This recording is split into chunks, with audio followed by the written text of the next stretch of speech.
Hello guys, hello, this is for Pisces. Pisces, kumusta kayo dyan? So, welcome dito sa aking channel. Please use your intuition guys.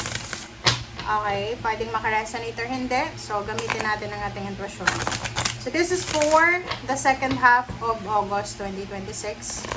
So, this one is from August 16 hanggang 31. So, second half tayo. 2 weeks reading siya. Alright.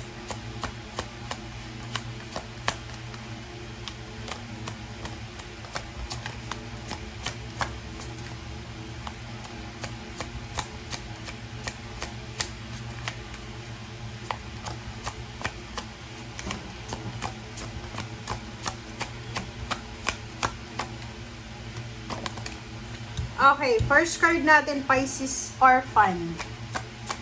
Okay, tingnan natin. And health. Okay. Okay, so nakikita ko sa'yo dito, Pisces, simula ngayon na second half of August. Siguro yon pwedeng orphan ka, wala ka ng parents, like mother or father, nandun na sila sa spiritual world. And kung wala ka ng parents, para sa'yo to. Kasi ikaw yan, orphan ka. Another is health. So, sinasabi ng barahan na for the second half of August, simula na yan ang pagda-diet mo, simula na yan ang bagong lifestyle mo sa health, or even sa lahat ng health guys, hindi lang puro physical health ito, hindi. Physical health, mental, psychological, spiritual, and financial health. Okay? So, yun yung focus mo sa ngayon.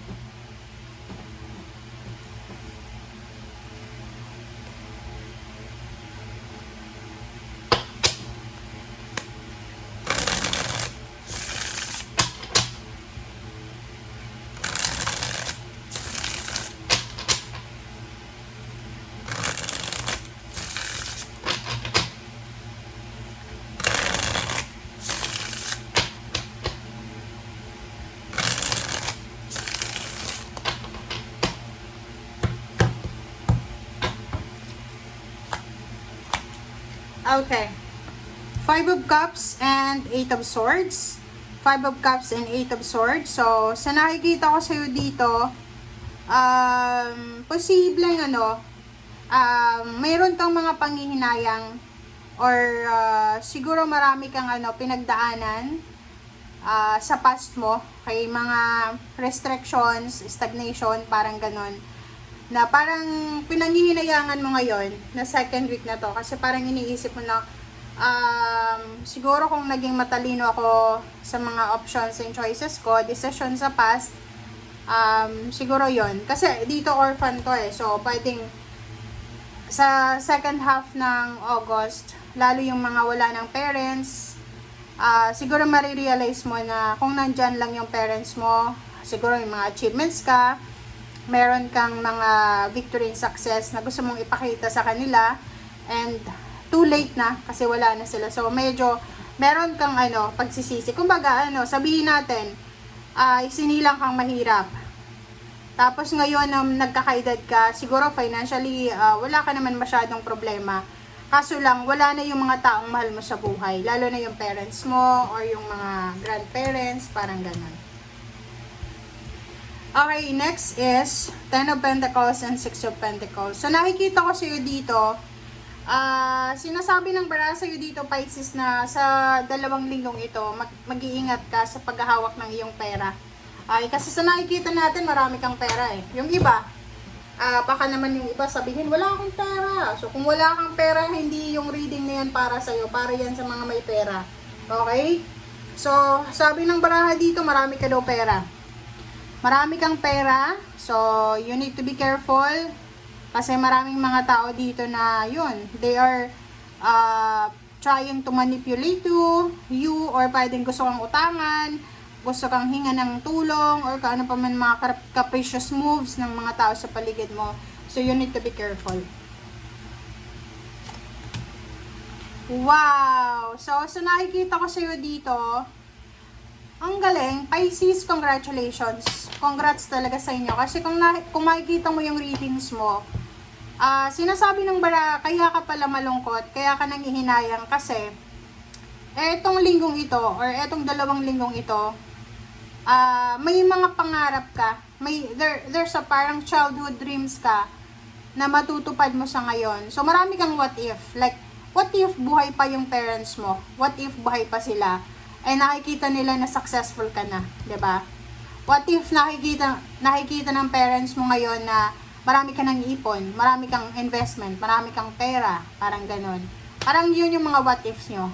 Okay? Let's check again. Okay, 10 of Wands and the World card. So, dito naman sinasabi ng bara sa'yo na may mga obligations ka. Duties and responsibilities to. Okay? So, siguro, 8 years ago. 8 years ago, 2 years ago, marami kang mga pasan-pasan sa balikat mo. Marami kang bagahe na pinapasan everyday. And, sabi ng barahang itong The World, tapos na daw siya. So, magmamark siya second half of August. Tapos na yung mga obligations mo.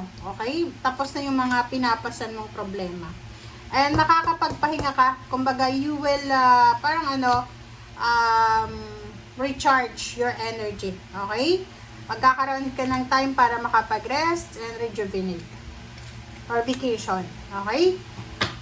Six of Swords and Page of Pentacles. Wow! So nakikita ko sa'yo dito may mga Pisces na in the future, you're traveling, you're relocating, you're moving.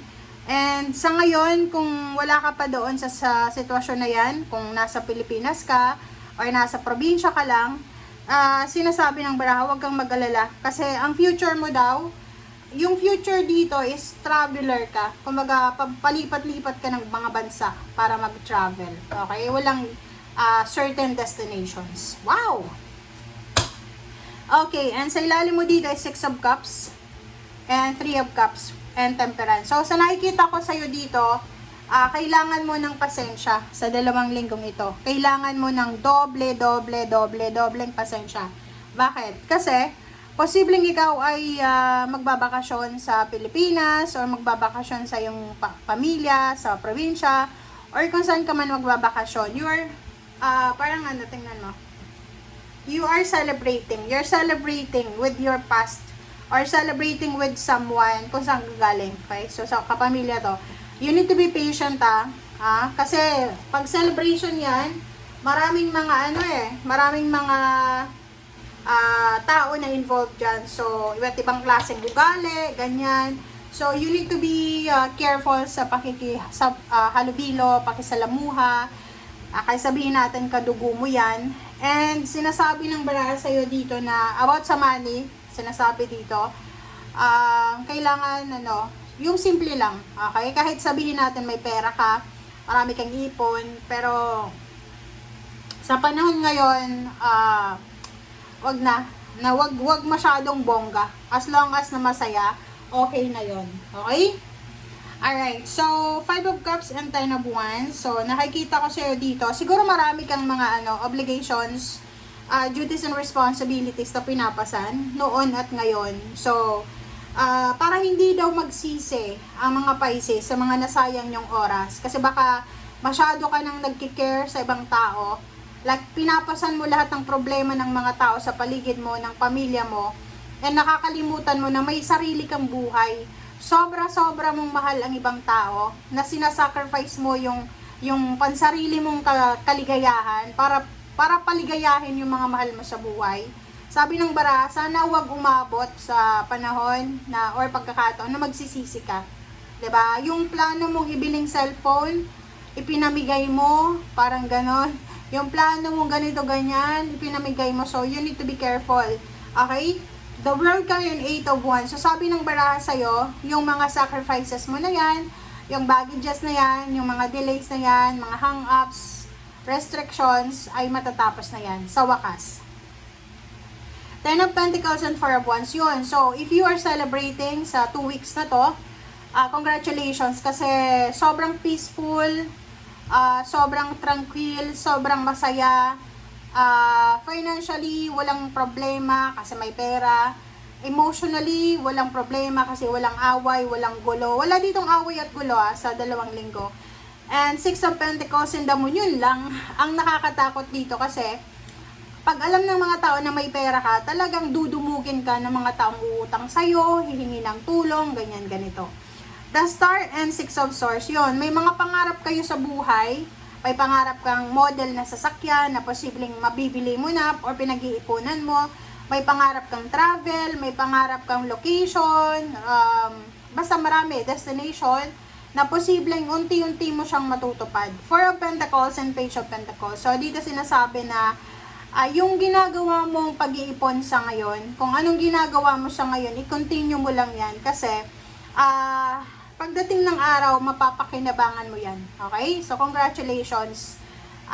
Walang masyadong problema sa health, physical, mental, psychological, financial, spiritual, emotional health sa buhay mo. Okay? Kumbaga, itong orphan na to, as I explained sa'yo kanina, na ito yung mga Pisces na wala ng parents, na kumbaga, magre-reminisce ka, parang maiiyak ka sa sobrang tuwa. Pero there's something na missing na parang maiisip mo na, ay, kung buhay lang yung parents ko, siguro proud na proud sila sa akin. Parang gano'n. Thank you guys, and see you again. Bye!